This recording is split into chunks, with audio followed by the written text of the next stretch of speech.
Bien, jóvenes, vamos a dar inicio el día de hoy. Buenas tardes. Se van a ir uniendo algunos compañeros, los vamos a ir admitiendo, ¿verdad? El día de hoy vamos a iniciar el capítulo 4 de la Constitución. El capítulo 3 que indicaba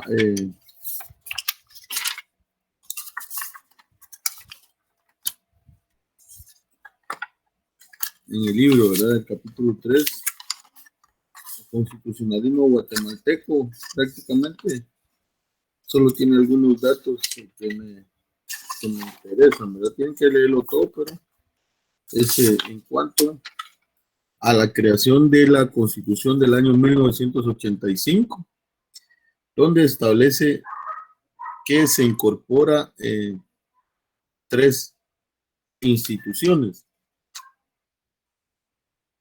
la Corte de Constitucionalidad, el Procurador de los Derechos Humanos y el Tribunal Supremo Electoral. Eso es algo innovador, algo importante de la Constitución de 1985. Siempre esta Constitución del año 85 guarda el principio de división de poderes que estaba allá en la del año 65, los 3 poderes, ¿verdad? La tríada de poderes: organismo legislativo, ejecutivo y judicial. Bueno, eso es del capítulo 3, ¿verdad? Que eso más que todo habla de reformas, cómo quedó constituido la nueva Constitución, y también hace mención a los órganos extrapoder, ¿verdad? ¿Cuáles son los órganos extrapoder? Que no son los poderes establecidos en esa división de poderes, pero ya menciona a la Corte de Constitucionalidad, al Procurador de los Derechos Humanos, al Tribunal Supremo Electoral, al Ministerio Público y a la Contraloría General de Cuentas. Ese es el resumen de el capítulo 3. Capítulo 3.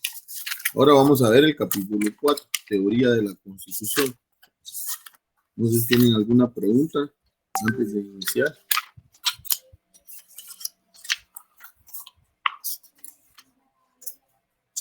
¿Me escuchan, jóvenes? Sí, Lix, se escucha. Ok, gracias. Bueno, entonces vamos a iniciar con el capítulo 4. El capítulo 4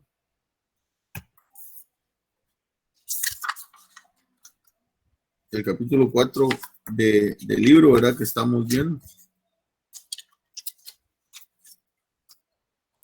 establece teoría de la Constitución.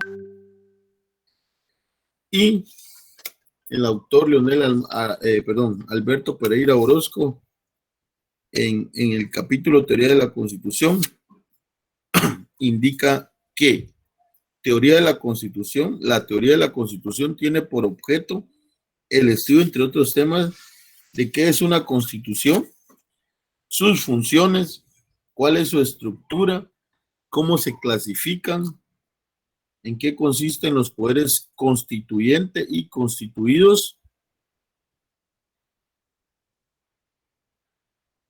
la supremacía, la imperatividad y legitimidad de la Constitución, la reforma de la Constitución, la crisis constitucional y los estados de excepción, los tratados internacionales y la Constitución. En este capítulo sí nos vamos a llevar tiempo, ¿verdad? Porque este es prácticamente uno de los capítulos torales del curso, ¿verdad? Que tenemos que tratarlo ya de forma más detenida para poder agotar ahí sí que puntos del programa, ¿verdad? Entonces vamos a iniciar con el primer punto, que es la Constitución.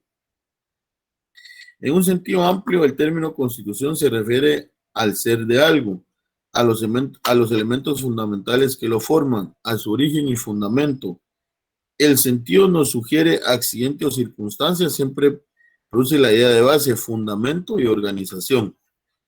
La palabra constitución resulta ser una locución de origen latino, constitutio, constituere, ¿verdad? ¿Qué significa fundar, establecer, dar origen, asentar algo o darle fundamento? Etimológicamente, constituito, conis, viene del verbo latino constituire, que quiere decir, a su vez, de la partícula con, que significa con, y el verbo estatuere, statu o status, ¿verdad? Que significa poner, colocar, levantar, construir, fundar, es decir, un cimiento, ¿verdad? El verbo estatuere viene de status, acto de estar en pie, situación de lo que está quieto o de reposo, postura, actitud, estado, lo que quiere decir algo que nace, está recto, es formal, estructural, ¿verdad? Que no se deja quebrantar, torcer, etcétera, ¿verdad? Bueno, la Constitución es un complejo normativo establecido de una sola vez que determina en forma completa y sistemática las funciones del Estado.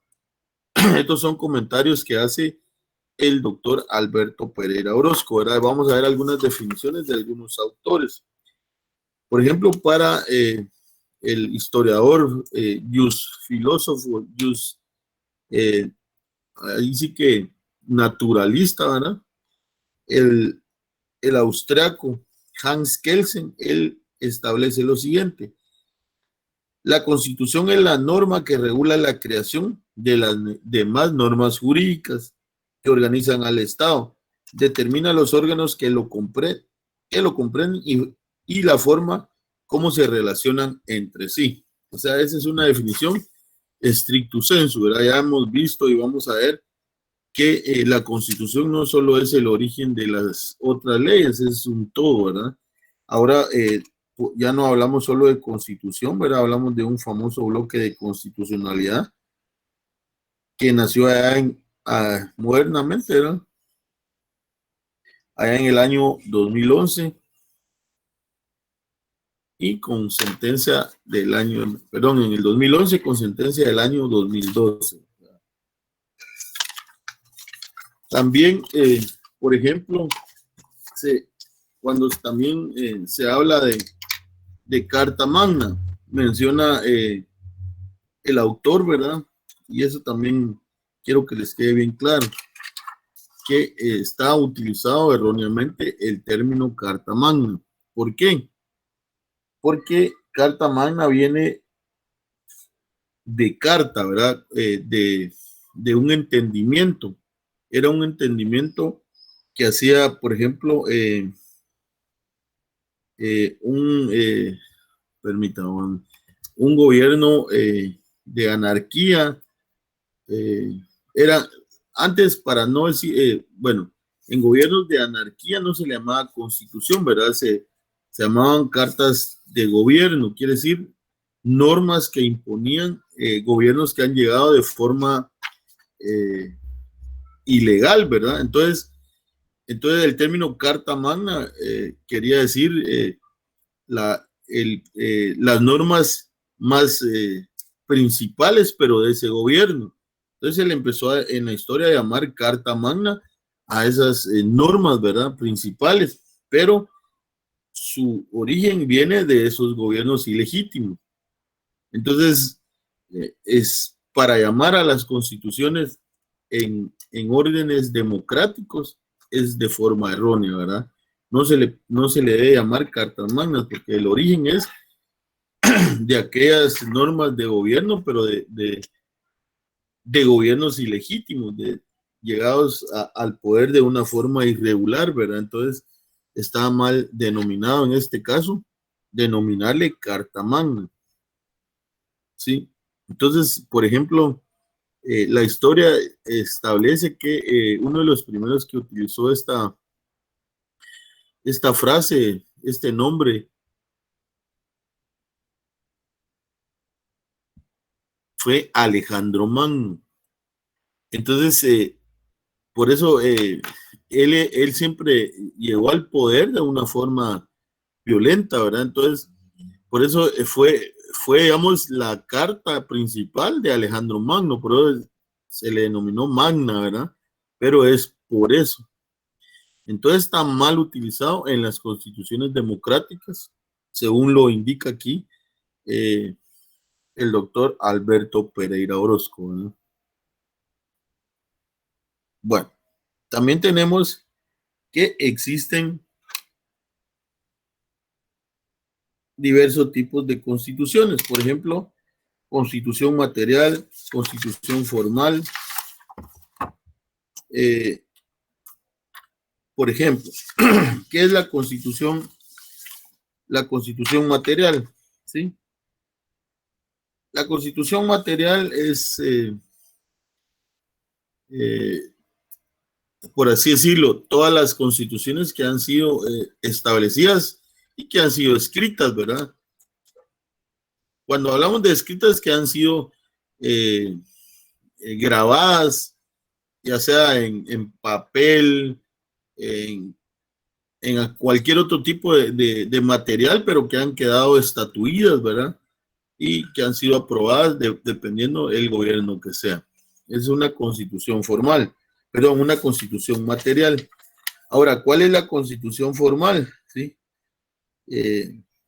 Esto, vamos a hacer una diferencia primero. Por ejemplo, la constitución de Guatemala con una constitución, por ejemplo, la constitución de los Estados Unidos de América. La constitución de Guatemala es eminentemente desarrollada y formal, ¿verdad? Porque está dividida en títulos, capítulos, etcétera. Ahora, la constitución de Estados Unidos solo, recuerdo que tiene alrededor de 7 artículos. Y lo demás es en base a jurisprudencia, ¿verdad? Casos de jurisprudencia. Eso es más o menos cuando es una constitución formal, ¿verdad? ¿Por qué digo más o menos? Porque en Latinoamérica hay sistemas híbridos, ¿verdad? Sistemas mixtos. Entonces, a veces son formales, poco formales, desarrolladas o semidesarrolladas, ¿verdad? Entonces, eso quiere decir que es formal o poco formal, ¿verdad? Entonces, en Guatemala, nuestra constitución es formal, eminentemente desarrollada para que pueda defender la mayor cantidad posible de derechos de las personas. Luego veamos la legitimidad y legitimación de la Constitución. ¿Cuándo hay legitimidad y cuándo hay legitimación en la Constitución?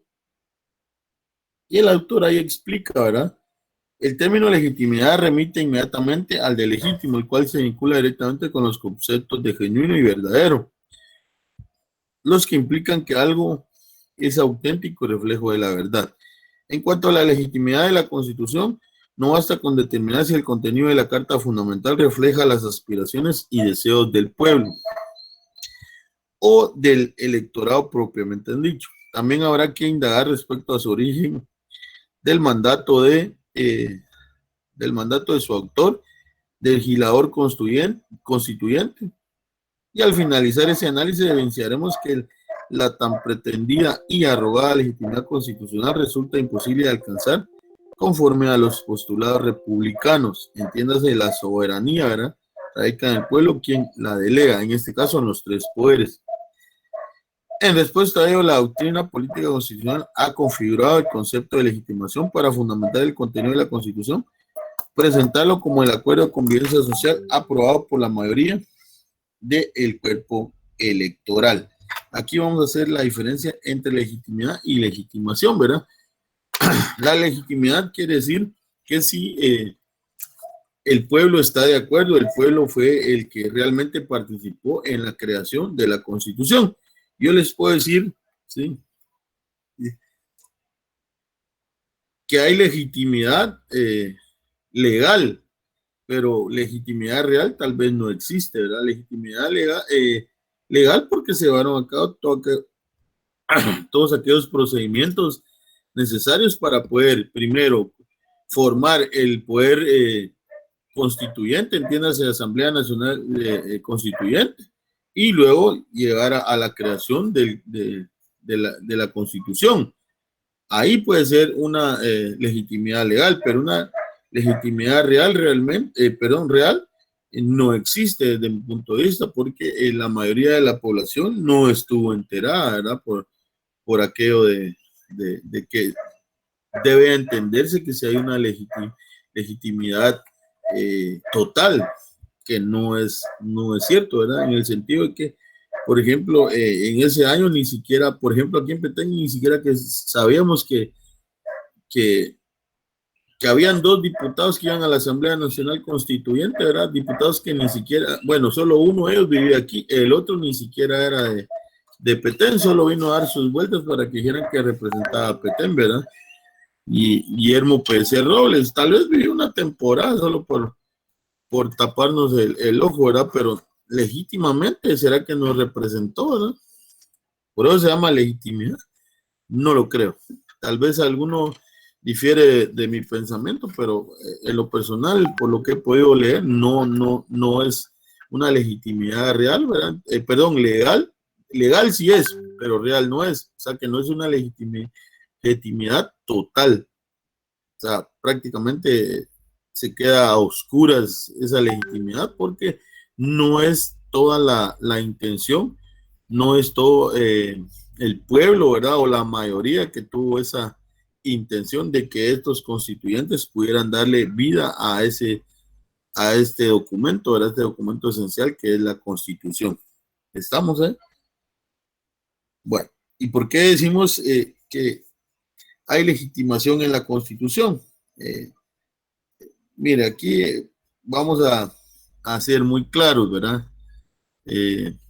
Hay legitimación en la Constitución porque, bueno, lo que indica aquí el autor, ¿verdad? Porque, por ejemplo, nuestra Constitución es eminentemente desarrollada, ¿verdad? Y da algunos caracteres, algunos institutos jurídicos, algunas instituciones que van a servir para ver algún tipo de derechos o la mayoría de derechos de las personas o de personas individuales y personas jurídicas. Pero cuando hablamos de legitimación es realmente si esas figuras, esos institutos, esas instituciones que hay en la Constitución, realmente son las facultades o realmente son las, por así decirle, las necesarias o las únicas que deberían de tener esa calidad de por ejemplo, así decirlo, servidores públicos, o sea, de que nos sirvan esas instituciones, ¿verdad? De que realmente sean factibles, realmente sean responsables en su quehacer. Entonces, la Constitución, ustedes analizarán si hay una legitimación realmente activa o ha quedado una legitimación realmente no positiva, ¿verdad? Que no realmente no llene las expectativas o no cumpla con el mandato para el cual fue aprobada ya por el año 1985, ¿verdad? Que realmente hemos visto que tal vez su aprobación en ese año era algo muy bonito, algo de la época, pero ya ha ido evolucionando el derecho constitucional. Por ejemplo, en el año 2012 que se da el famoso bloque de constitucionalidad, ese vino a hacer un acto reformador en el derecho constitucional, un acto trascendental. Igual no quiere decir que sea algo nuevo, porque cuando nosotros estamos aprobando allá en el año 1985 la Constitución, en Francia ya están utilizando por primera vez el bloque de constitucionalidad. 25 años después, nosotros 27 años después nosotros lo venimos a utilizar en Guatemala, cuando ellos ya tienen doctores en estudio del derecho, del bloque de constitucionalidad. Quiere decir que siempre estamos atrasados en cuanto a la utilización de los mecanismos necesarios en derecho constitucional relativos, en este caso, a todo el mundo, ¿verdad? Porque siempre estamos atrás de las teorías francesas, teorías italianas, alemanas, pero no quiere decir que este no sea nuestro derecho y es el derecho que tenemos que aprender a utilizar o por lo menos a interpretar, ¿verdad? Y a darle el mayor alcance posible para nosotros entender o defender la mayor cantidad posible de derechos de las personas. Esa es la legitimación, ¿verdad? Si realmente son facultades, están facultadas todas las instituciones para, o si están cumpliendo el cometido para el cual fueron creadas, ¿verdad? Por ejemplo, ahorita hay una crisis en el derecho. ¿Será, será buena la actuación del Procurador de los Derechos Humanos? ¿Será buena la actuación de la Corte de Constitucionalidad? ¿Será buena la actuación del Ministerio Público? ¿Será buena la actuación de la Contraloría General de Cuentas? ¿Será buena la actuación de los tres poderes del Estado? Entonces, a eso vamos, ¿verdad? Que tenemos que hacer un análisis profundo para poder indicar si hay una legitimación, ¿verdad? En este caso, de la Constitución. Permítanme, voy a unir a otra persona. Ahí está. Entonces viene y caemos al poder constituyente y poder constituido, ¿verdad? Aquí vamos a hacer otra diferencia, ¿sí? El poder constituyente,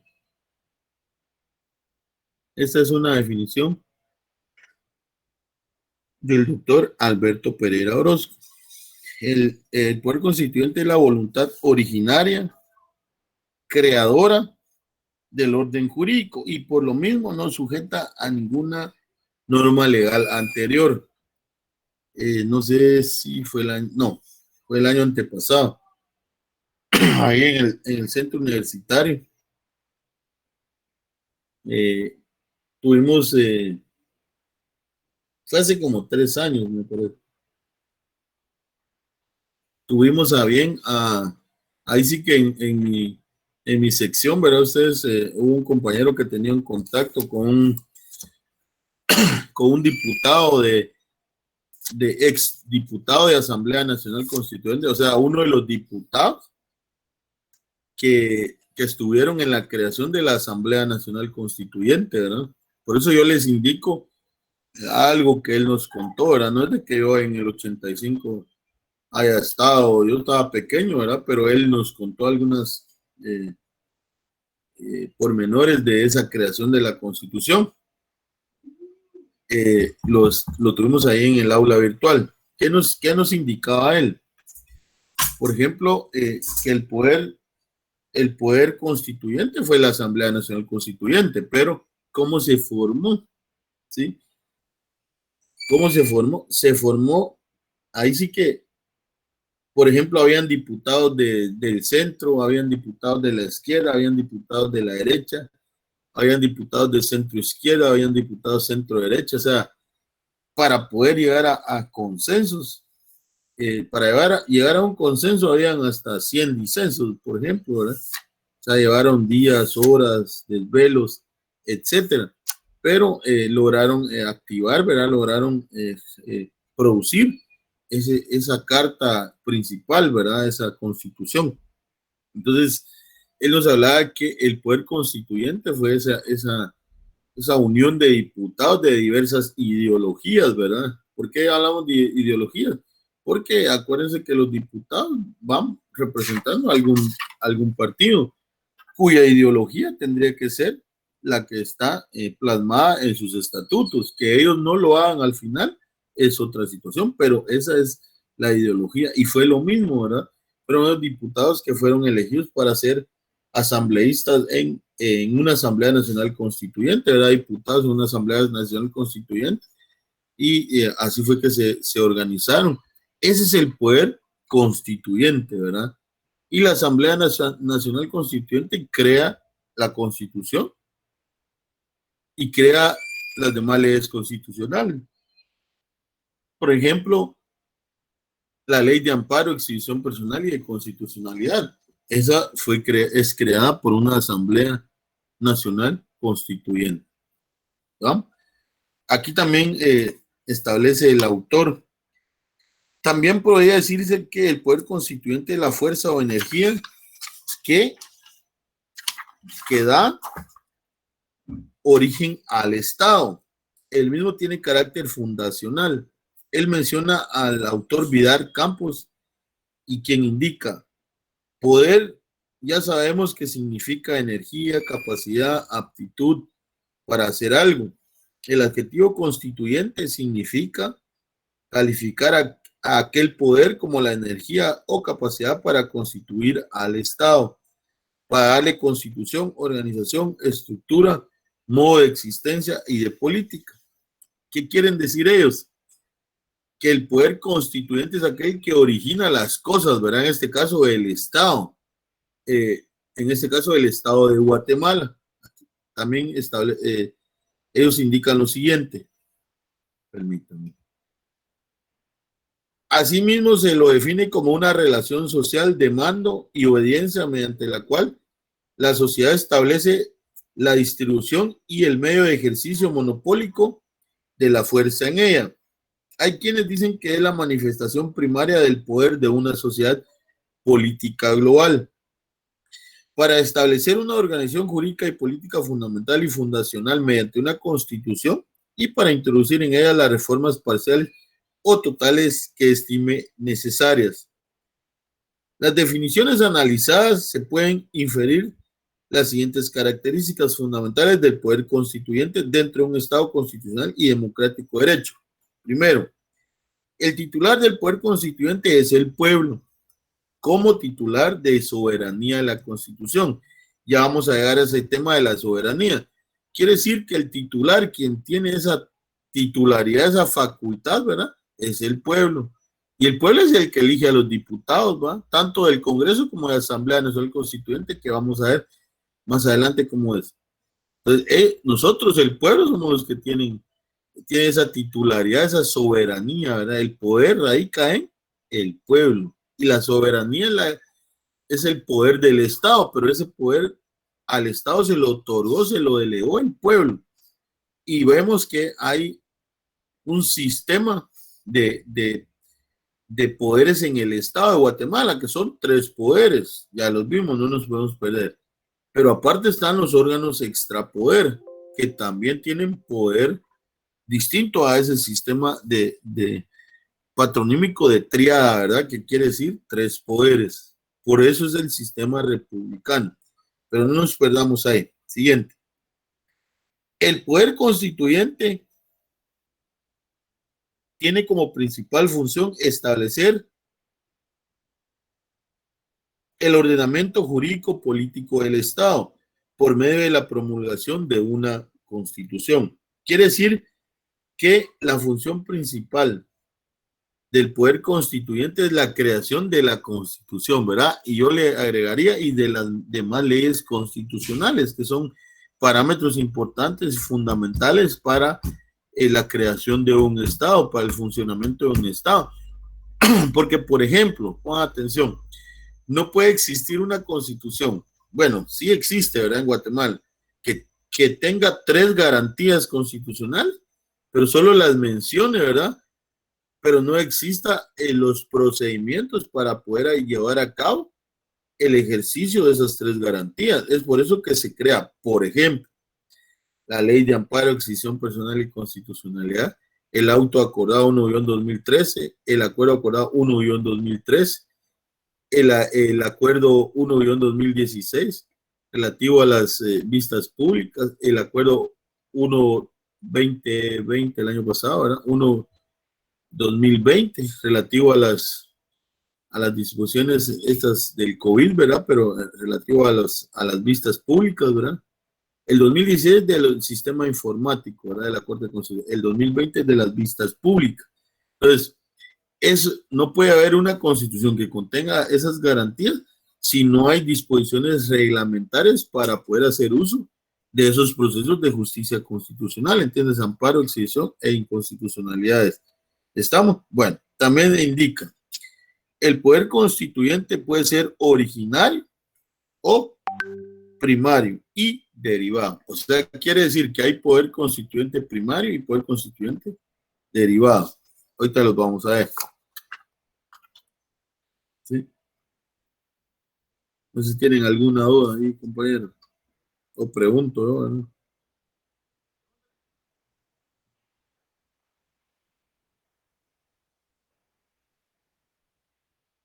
No hay dudas, no hay preguntas. Bueno, háganme favor de encender sus cámaras. Yo creo que solo graban y ahí después ni me ponen atención en clase, ¿verdad?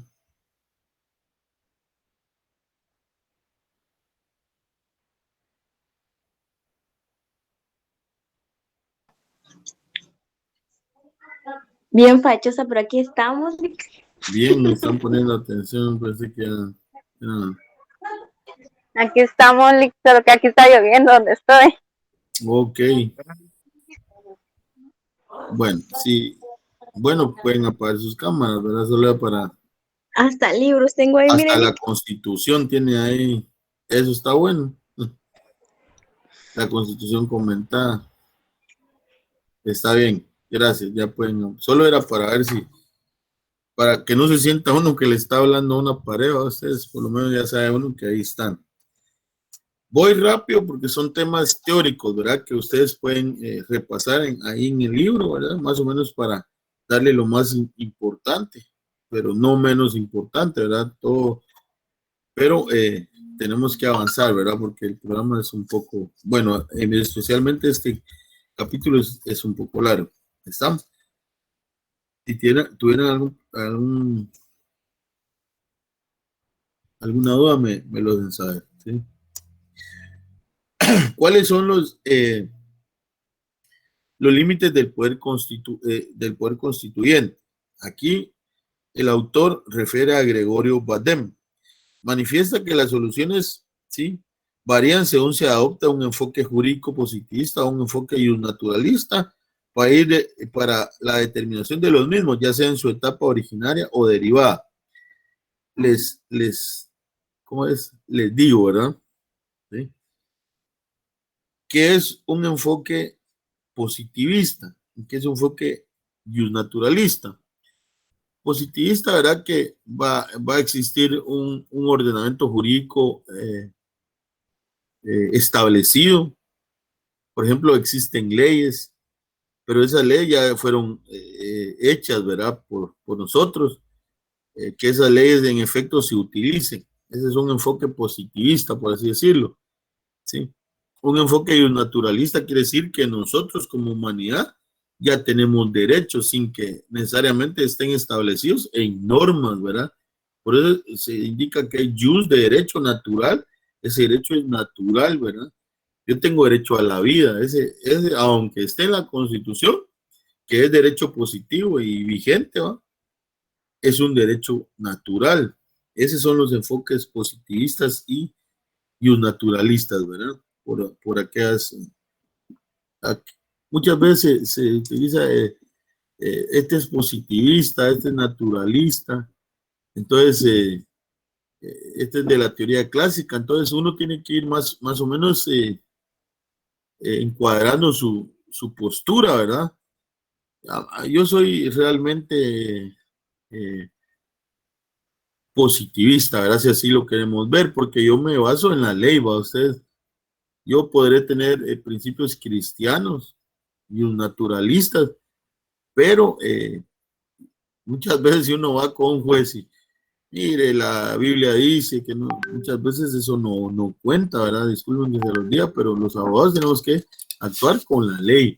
Entonces, muchos nos enmarcamos en el derecho positivo, pero también somos naturalistas, ¿verdad? Porque de hecho, desde que nacemos, o según la teoría de la concepción, ¿verdad? De antes, o la que regule la Constitución, como ustedes lo quieran ver, tenemos nuestra acepción, donde estamos marcados, ¿verdad? ¿Están?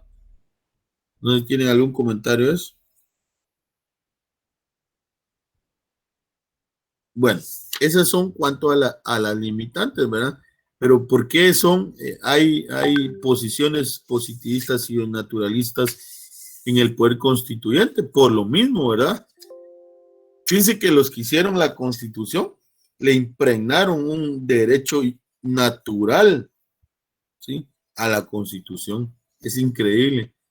Yo, por ejemplo, celebro las bodas y siempre digo, invocando el nombre de Dios, ¿sí? ¿Por qué? Porque en el preámbulo, ¿sí?, crea yo o no crea en un ser supremo, yo en lo personal sí creo, ¿verdad? Pero como abogado yo debo respetar la ley y ahí establece invocando el nombre de Dios. Tal vez a algunos no les va a gustar, pero el hemiciclo, donde están los diputados al Congreso, cuando inician sus sesiones plenarias, inician invocando el nombre de Dios porque está en la ley, ¿verdad? No, tal vez no porque ellos crean o no crean, pero existe en la ley, ¿verdad? Entonces, nosotros tenemos que ser, ahí sí que como abogados, realmente fieles y cumplidores del derecho positivo. ¿Están? Eso es mi punto de vista, ¿verdad? No quiere decir que ustedes difieran. Es increíble. Por ejemplo, en la Universidad de San Carlos, ¿verdad? Vengo allá de la facultad de Central. Tenía compañeros que cuando hablaban de Dios, ¿qué es eso? Ah? ¿Por qué? Pues vos lo has visto, vos lo crees, yo no creo, no sé qué es. O sea, se queda uno sorprendido. Entonces para ellos no hay un derecho natural, ¿verdad? Para eso existe un derecho positivo. Y eso fue lo que le impregnaron. Si no todos, la mayoría de los diputados de Asamblea Nacional Constituyente a la Constitución, un derecho natural, ¿sí? Pero hay limitantes, ¿verdad? Siempre, porque hay positivistas que dicen, no, aquí no tienen que relacionarse la religión, ¿sí? Con el derecho, pero al final de los finales, ¿no? La Constitución es eminentemente de carácter religioso porque se autoriza a la Iglesia Católica y se le da vida a las demás iglesias de otros cultos. Entonces, realmente sí, la mayoría predominó con ese derecho natural. Tendríamos que estudiar filosofía del derecho, ¿verdad? Para entender un poquito más esto, pero para que ustedes vayan entrando al tema, ¿verdad? Del naturalismo, el positivismo y el casualismo, ¿verdad? Que ese es otro todavía. En derecho penal lo van a ver más detenidamente, ¿verdad? El positivismo y el casualismo, ahí van a ver ustedes más despacio.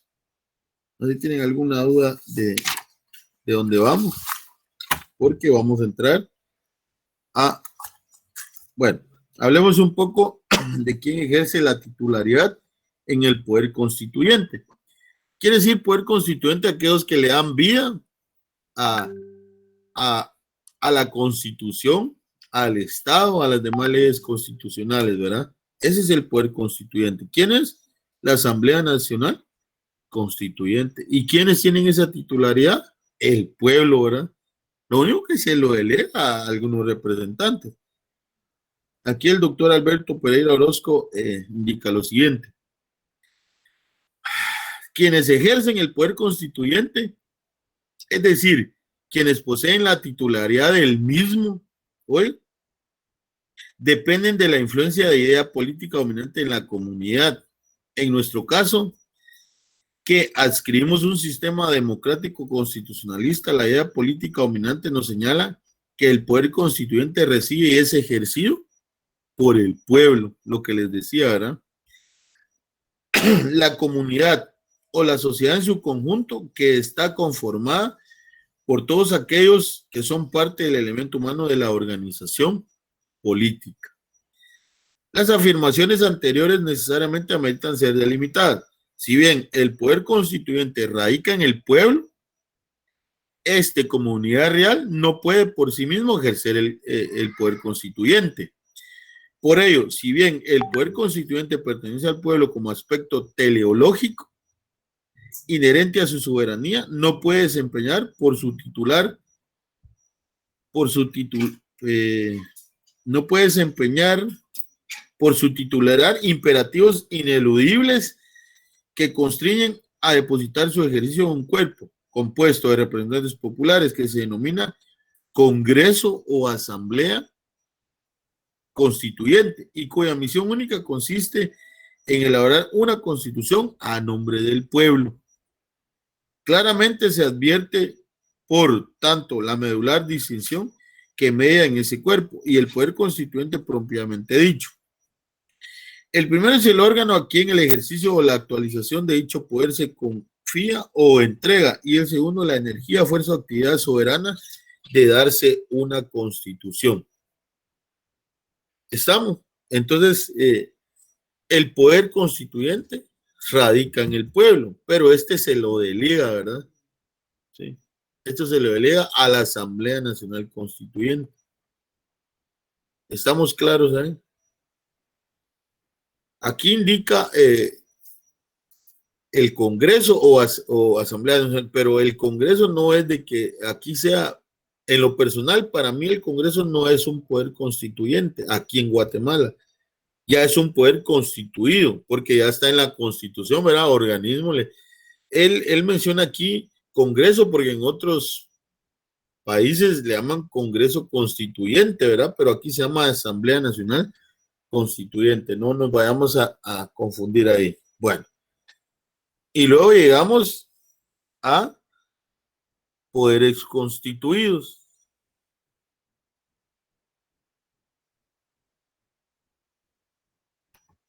Bueno, estoy admitiendo a otra compañera. Ahí vamos. ¿Qué son los poderes constituidos? Menciona aquí nuestro autor, ¿verdad? Ya vamos a este tema, vamos a terminar. Son los poderes creados por la voluntad política originaria y que están reglamentados y regidos por el ordenamiento jurídico positivo establecido y que procede de aquella voluntad política originaria a la que se hizo referencia.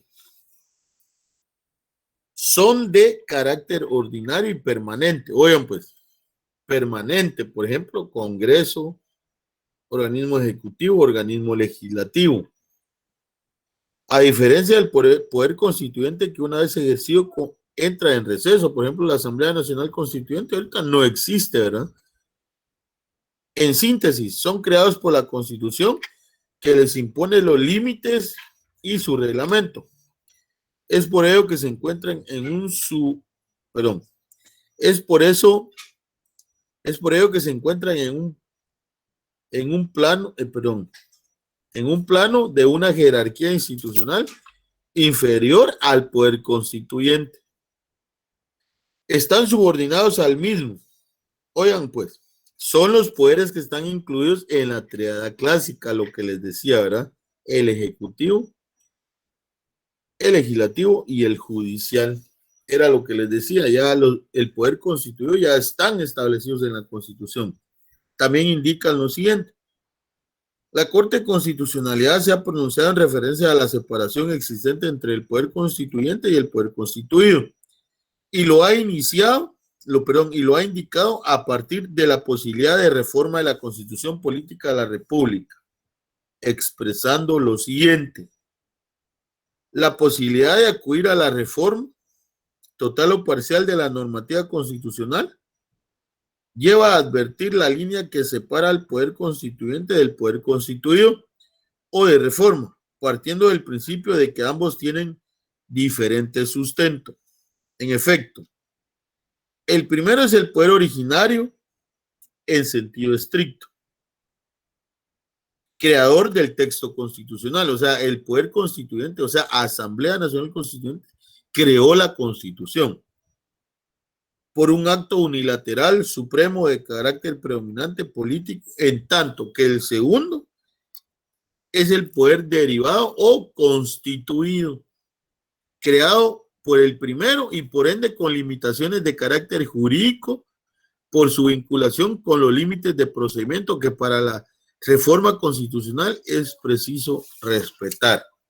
En síntesis, el poder constituyente es previo y el poder constituido ya es el que está establecido, ¿verdad?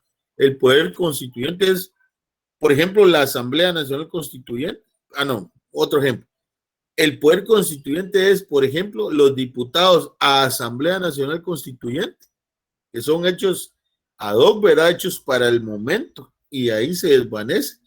Y el poder constituido son los diputados al Congreso de la República, que estos son ya instituidos, establecidos y, digamos, por un periodo de 4 años. ¿Estamos?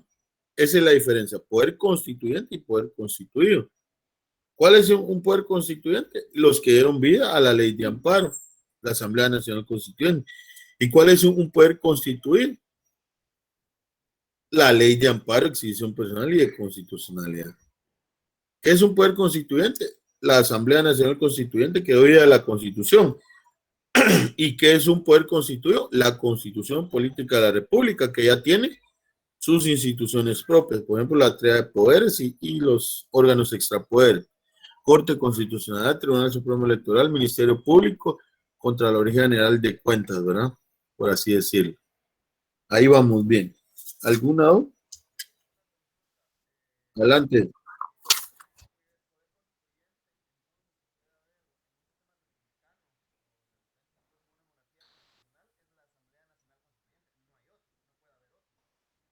Desde mi punto de vista y por lo que he logrado estudiar, no, ¿verdad? ¿Sí? Ahora bien, en otras latitudes, por ejemplo, Latinoamérica le llaman Congreso, ¿verdad? Congreso constituyente, ¿sí? Y puede tener otro nombre, pero el poder constituyente es aquel que le da vida al Estado, a la Constitución, ¿sí? Y yo le agrego a las demás leyes constitucionales, porque las demás leyes constitucionales, si ustedes se van a la ley de amparo, la Asamblea Nacional Constituyente, y ese es un órgano constituyente, era un poder constituyente. Ya la ley de amparo es un poder constituido, porque ya la dejaron establecida, ¿verdad? Si así lo podemos ver, Juan Carlos. O sea, aquí en Guatemala, no. Algunos autores, pero ojo, establecen que el Congreso de la República es un poder constituyente, pero para mí no, porque ese poder, como aquí lo dice el autor, ¿verdad? Yo estoy de acuerdo con él, ya está incluido en la Constitución, en el producto del poder constituyente. Ellos le llaman, por eso les dije poder constituyente originario y derivado. Ellos le llaman poder constituyente derivado. En lo personal no estoy de acuerdo. Ellos pueden decir, por ejemplo, ellos dicen que también el organismo judicial y el ejecutivo son poderes constituyentes derivados. Y de ahí nacen otras leyes. Pero entonces podemos decir por poder constituyente, originario, derivado, y le podemos hacer inciso A, inciso B, o sea, derivados pueden haber varios, ¿verdad? Pero entonces ya entra,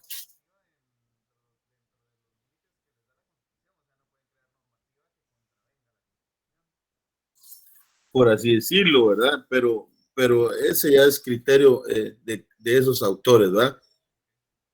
Aquí tenemos que enfocarnos que para hacer la diferencia es la Asamblea Nacional Constituyente y lo derivado de ellos, por ejemplo, la Constitución, ¿verdad? Y demás leyes constitucionales. Ahora bien, aquí viene la otra parte del tema, supremacía e imperatividad constitucional.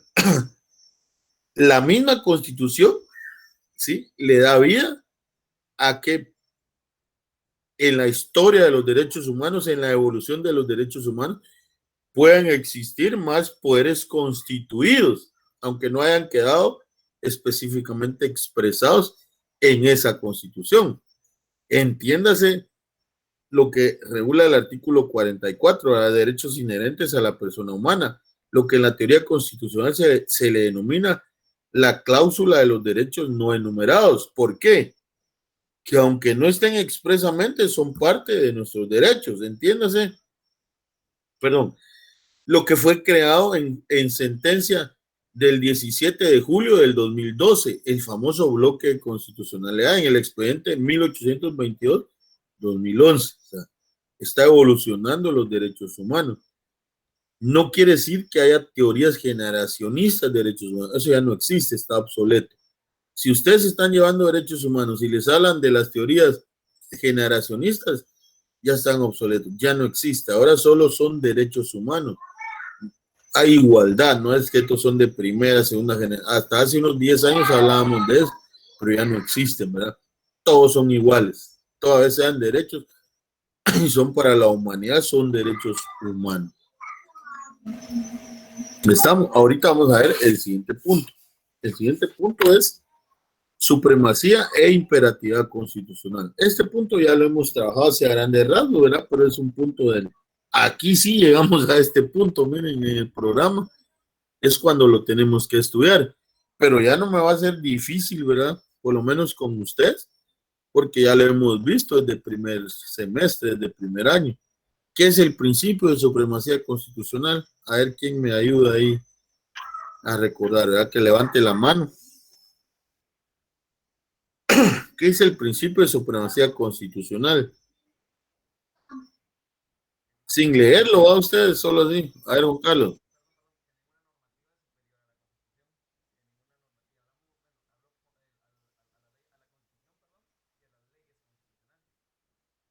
Y si así fuera.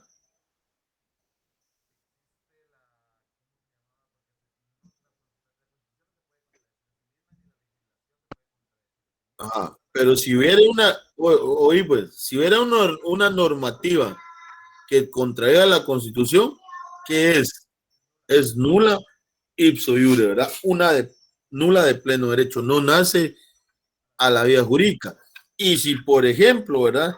Ese poder constituido el Congreso realizara una normativa que está en contra de la Constitución, ahí, ¿verdad? Ahí es donde se va a poder interponer alguna garantía constitucional, dependiendo, ¿verdad? Un amparo o una inconstitucionalidad. O sea, quiere decir que nació a la vía jurídica, pero es nula, ¿verdad? De pleno derecho. ¿Cómo se va a expulsar del ordenamiento jurídico? ¿Se va a expulsar? ¿O se va a detener su utilización por la vía del amparo, dependiendo, o por la inconstitucionalidad, su expulsión total o parcial, dependiendo cómo sea? ¿Está? Entonces, la supremacía constitucional, eso nos indica, ¿verdad? ¿Sí? Que en Guatemala, así viene, miren, la Constitución prevalece sobre todas las normas, ¿sí? La Constitución es la norma superior en jerarquía, superior en derechos, superior en garantías, y no existen leyes o normativas que la contradigan. Y si así fuesen, estas serán nulas de pleno derecho. Y hay varios fundamentos, ¿verdad? Que ustedes ya tienen. Por ejemplo, el artículo 44 de la Constitución, el artículo 175, el artículo 204 de la Constitución, el artículo 3 de la Ley de Amparo, el artículo 114 de la Ley de Amparo, el artículo 9 de la Ley de Memo Judicial y la sentencia, me parece que 1260 del año 2004 de la Corte de Constitucionalidad. Si estoy mal en la sentencia, me corrijo. Pero hay varias, ¿verdad?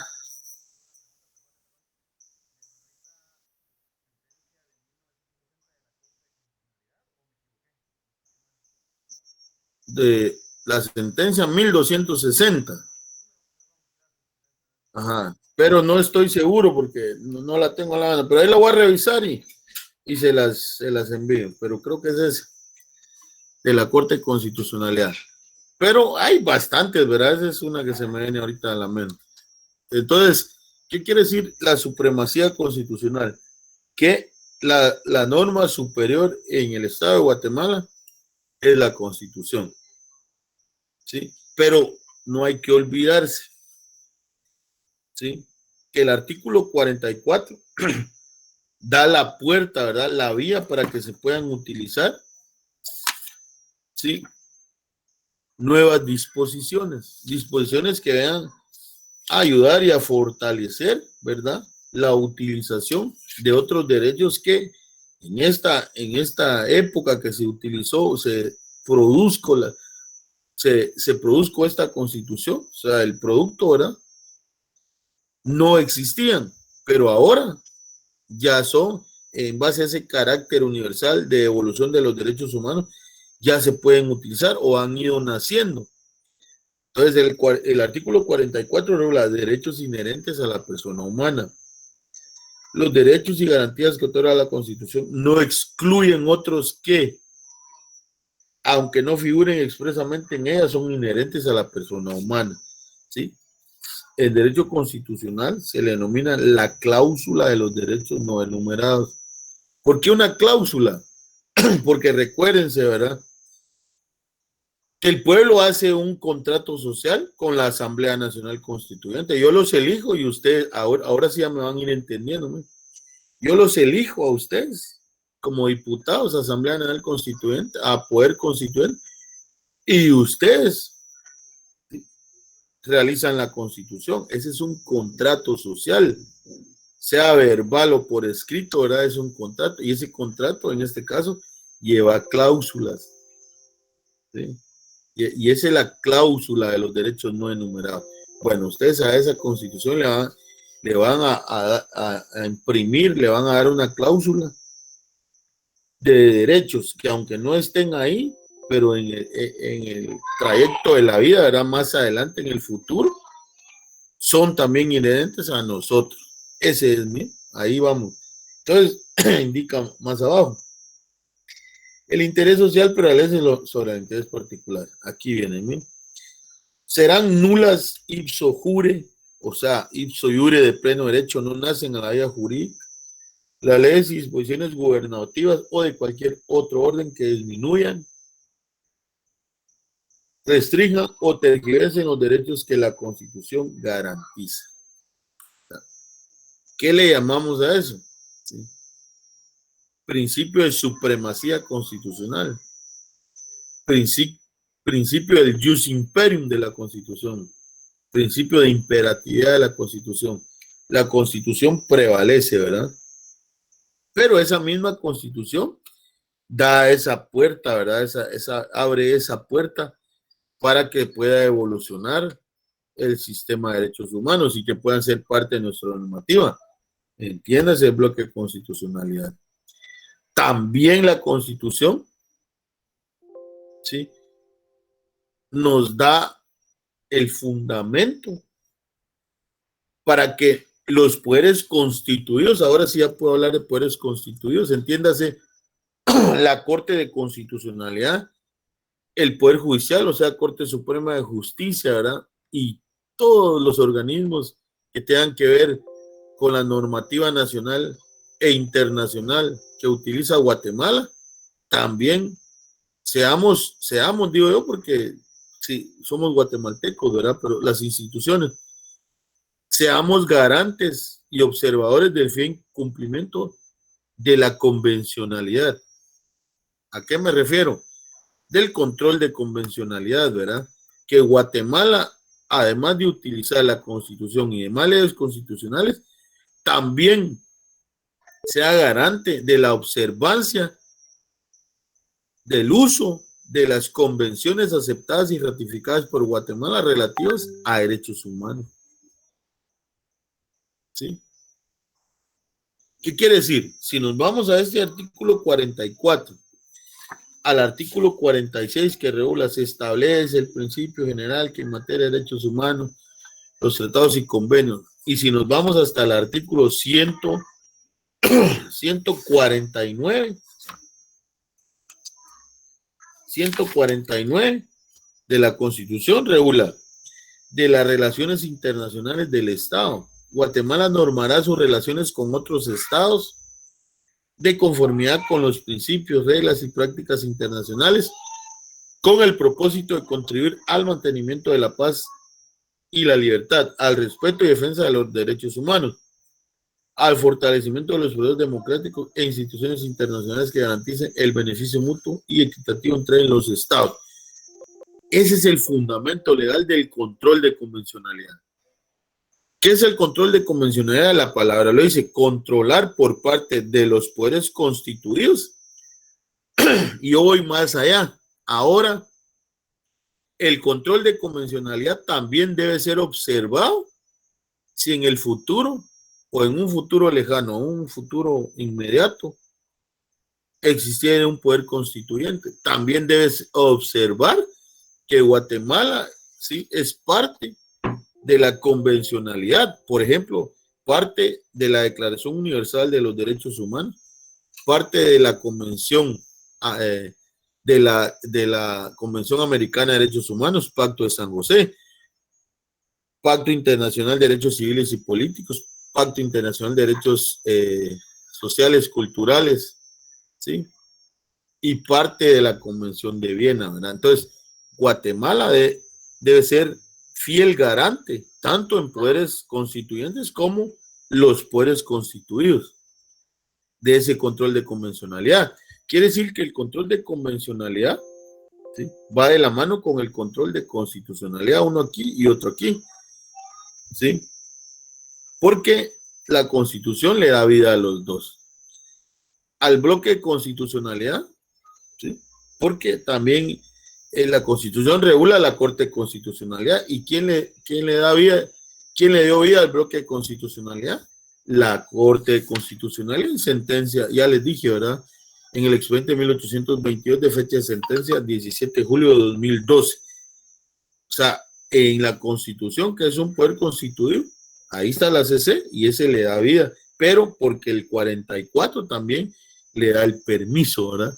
Y ese control de convencionalidad también está ahí. O sea, se interpreta de forma integral, ¿verdad? En base al principio integracionista para interpretar y aplicar la Constitución. La Constitución no puede contradecir a sí misma, sino que se interpreta de una forma integral, que cada una de sus partes concorden con su conjunto, ¿verdad? Nunca nunca con potestad reformadora, ni menos derogatoria de sus preceptos. Eso ha indicado la Corte de Constitucionalidad. ¿Están? Bueno, vimos el principio de supremacía constitucional, que ya lo hemos visto de forma reiterada, y llegamos a la clasificación de las constituciones. Luego a la interpretación, que hasta ahí quería llegar, pero ya no nos va a dar tiempo. Bueno, todavía no hemos terminado este capítulo. Este es uno de los más bonitos e interesantes. Ahí les pido de favor que repasen este capítulo, ¿verdad? Falta bastante. Nos vamos a quedar ahí, jóvenes, hasta en la estructura de la Constitución. No sé si tienen alguna pregunta antes de finalizar, para que tengan un poco de tiempo de descanso, ¿verdad? Para la siguiente clase. Ahí se recuerdan que está pendiente el laboratorio, ¿verdad? Exacto, exacto. Bueno, entonces, pasen feliz tarde, nos vemos en la siguiente clase. Cualquier duda yo les aviso por el grupo, ¿verdad? Feliz noche. Feliz noche a todos. Feliz noche. Feliz noche. Feliz noche. Feliz noche.